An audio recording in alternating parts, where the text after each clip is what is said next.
শেরপুর সীমান্তে প্রায় ১ কোটি টাকা মূল্যের ভারতীয় গরুর মাংসসহ একটি ফ্রিজার ভ্যান আটক করেছে বিজিবি।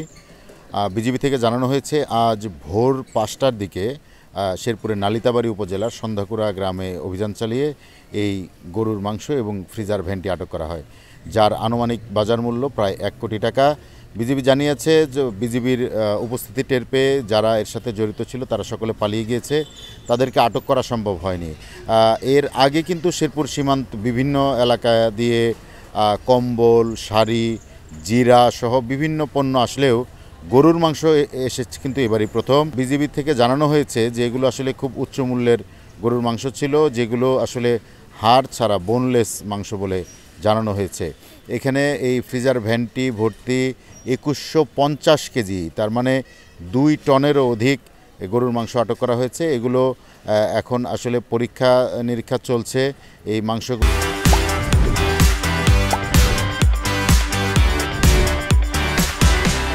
স্বাস্থ্যসম্মত কিনা, ভালো আছে কিনা, এরপর এগুলো কাস্টমসের কাছে হস্তান্তরের কথা রয়েছে।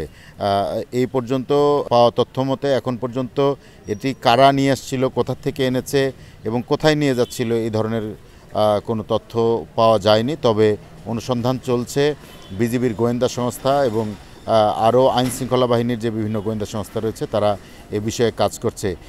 বিজিবি থেকে জানানো হয়েছে যে সীমান্তে যে কোনো ধরনের চোরাচালান সহ কোনো ধরনের অপরাধ আসলে দমনে তারা কাজ করে যাচ্ছেন এবং ভবিষ্যতেও তারা করবেন।